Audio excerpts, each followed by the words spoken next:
ሰላም ሰላም፣ እንዴት ናችሁ? ባላችሁበት ሰላማችሁ ብዝት ብዝት ይበልልኝ። እኔ ጋር ሁሉ ሰላም ነው። እንግዲህ ተመልሼ መጥቼላችኋለሁ። ቪዲዮ ከለቀኩኝ ኦልሞስት ትንሽ ቆይቻለሁኝ አውቃለሁ። እና ዛሬ በምን ጉዳይ መሰላችሁ የመጣሁት? ስደት ላይ በነበረኝ ቆይታ የወሰድኳቸውን ትምህርት፣ ምን ማድረግ እንደሌለብኝ፣ ምን ማድረግ እንዳለብኝ በጣም ብዙ ትምህርት ተምሬበታለሁ። እውነት ለመናገር የሆነ ስደት ላይ የምትጠቀሙትም ነገር አለ፣ የምትጎዱትም ነገር አለና እስኪ ዛሬ ስለ አንዳንድ ነገሮች እነግራችኋለሁ እና ደግሞ ገና ለምትመጡም ከኢትዮጵያ ለምትወጡም ይሆናል ይሄ ቪዲዮ ለእናንተ ይጠቅማችኋል ማለት ነውና፣ ስለዚህ ሼር፣ ኮፒ ሊንክ ማድረጋችሁን እንዳትረሱ፣ ሰብስክራይብ፣ ላይክ ማድረጋችሁ፣ ማሳብ አስተያየታችሁ ኮሜንት ላይ ማድረግ እንዳይረሳ። ወደ ሀሳቡ እንግባ ማለት ነው።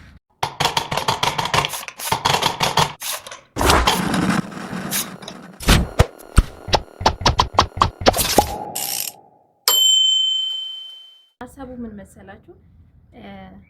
እኔ ወደ ሀገር ለመግባት ትንሽ ቀናቶች ትንሽ ወራቶች ነው የቀሩኝና በዛ ወራቶች ውስጥ የተረዳሁት ነገር አንድ ነገር አለ። ምን መሰላችሁ? እሱ ይሆናል አይደለ?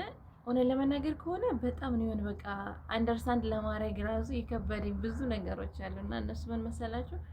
አሁን በፊት የመጀመሪያ ሰዓት የመጣን ሰዓት አሰሪዎቻችን በጣም ደግና መልካም ሰው ነው የሚሆኑልን። የምንፈልገውን ነገር ያመጡልናል። በቃ የሆነ ፈልገን የምናጣው ነገር ራሱ አይኖርም። እኔ እንደ ራሴ እንዳለውበት ነው እንደነበረበት ነው የምነግራችሁና ግን ከተወሰነ ጊዜ በኋላ ወደ ሀገራችሁ ልትገቡ 1 ወር ሜቢ 2 ወር ምናምን ነገር ሲቀራችሁ ግን በቃ እናንተ የማታውቋቸው ሰው ነው የሚሆኑት። የስራ ጫና ይኖርባችኋል።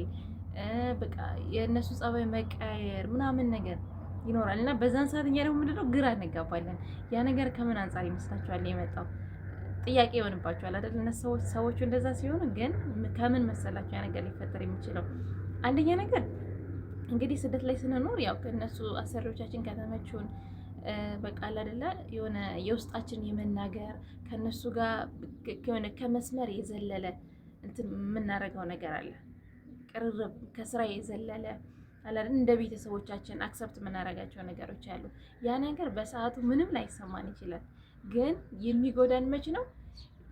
የስራችንን ቀናቶች ጨርሰን ወደ ሀገራችን ልንገባ ስንል በቃ የሆነ ብቻ በጣም ጉዳት አለው። የምሬን እምላችሁ ለጊዜው የሆነ የውስጣችንን ለነሱ ስንናገር አሰሪዎቻችን መዳማችን እንደ ራሳችን እንደ እናቶቻችን ምናምን ነገር አይተን በሰዓቱ የምንናገረው ነገር መጨረሻ ላይ ለእኛ ጉዳት ያመጣል።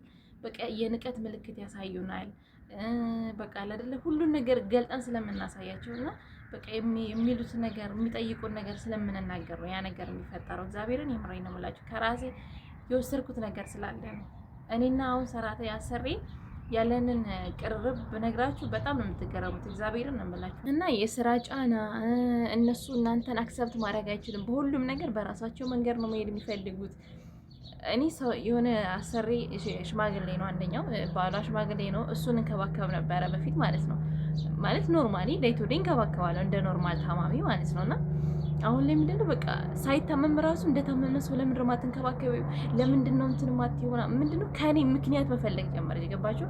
ከኔ የሆነ በቃ መጥፎ ቃል እንዳወጣ በቃ ከነሱ ጋር ያለኝን ነገር በሆነ በሻካራ በመጥፎ ነገር እንድንላይ ፈለጉ ማለት ነው። እኔ ግን ምንድነው ማድረግ በዛ በፍቅር ነው የሚይዛቸው። በቃ አይደል ስትናገረኝ ላለመናገር ሞክራለሁ። አንዳንዴ ግን በጣም ስሜታዊ ሲሆን የምናገርበት ቀን አለ። ማለት ክፉ ቃል ሳይሆን የምናገረው የመሆን ያለበትን ማለት የሆነ አግባብ ያለው ነገር ነው የምናገረው። ምክንያቱም ክፉ ወይ ደግሞ መስመር የዘለለ ነገር መናገር አልችልም። እስከዛሬም ታገሽ ተቀምጫለሁ። አሁን በስተመጨረሻ ደግሞ ትዕግስት ማለቅ የለበትም ብዬ ነው የማስበው። እና ከምንላችሁን የመጣሁት ዛሬ ከአሰሪዎቻችሁ ጋር ያላችሁን ግንኙነት የሆነ እንትን ፍጠሩበት።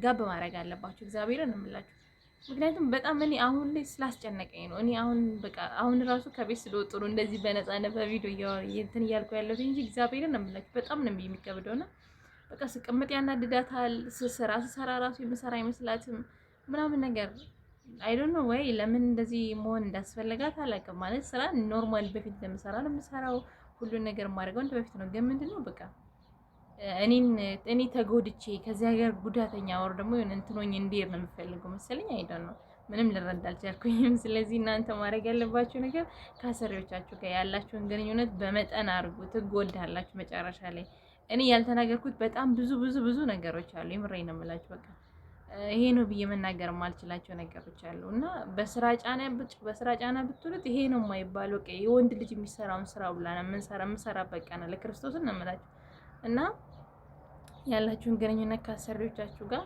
ከስራ የዘለለ ባታረጉት። ምንም አይነት ነገር ብትፈልጉ በቃ የሆነ እግዚአብሔር ይመስገን ባይዛይ በአሁኑ ሰዓት ምንም ማማከር ብትፈልጉ ኤአይ አለ። እዛ ገብታችሁ ጠቅጠቅ አድርጋችሁ ብትፈልጉትን ነገር ማየት ትችላላችሁ። እና ሰው ከአሰሪ ጋር ከመዳም ጋር እንዲህ የተለያየ እንትን ባይኖራችሁ የተሻለ ነው እላችኋለሁ እህቶቼ። እና ያን ነገር ሼር ላደርጋችሁ ፈልጋለሁ። ቀጣይ ቪዲዮ እንግዲህ ወደ ሀገር የሚሄድበትን የጉዞ ፕሮግራም የምቀርጽላችሁ ይሆናል። ለነበረን ቆይታ በጣም አመሰግናለሁ። እና ደግሞ ይወዳችሁ በዋነኝነት ያልነገርኳችሁ ነገር ቢኖር ቤት ውስጥ ነፃነት አለኝ ብላችሁ እኔ እንደፈለጉ ብሆን አሰሪ አትናገረኝም ብላችሁ ማለት ነው ስልክ መጎርጎር እነሱ አጠገብ እነሱ ሲመጡ ስልክ ይዛችሁ ቁጭ ባላችሁበት ከደረሰችባችሁ ምናምን ነገር እኔ የለሁበትም። ለዛ ነው የወላችሁ አሁን ትዝ ብሎኝ ነው ስላልነገርኳችሁ ተመልሼ የቀረጽኩላችሁ ያለሁት በእጄ ነው ለካሜራዬን እና እግዚአብሔር እንደምላችሁ እንደ ቀልድ ልታዩት ትችላላችሁ። ስቲል አዳዲስ የመጣችሁ ልጆች ነው እየነገርኳችሁ ያለ የነበራችሁ ከሆነ ያው እንግዲህ የተወሰነ ፐርሰንት ተለማምዳችኋል ብዬ ስለማስብ ነውና ኢትዮጵያ ገና ላይ የሚመጡ ሰዎችም ሼር ኮፒ ሊንክ እያደረጋችሁ አድርሱልኝ እና ራሳችን ማዳን የምንችለው ራሳችንን። ስለዚህ ጥንቃቄ አድርጉ። አጠገባቸውም ሆነ እነሱ ባሉበት አካባቢ ስልካችሁን እንዳትይዙ እነሱ ጋር። እኔ የተጎዳሁትን ነገር እናንተ መጎዳት እንደሌለባችሁ ስለተሰማኝ ነው እና ላይክ፣ ሰብስክራይብ ማድረጋችሁን እንዳትረሱ።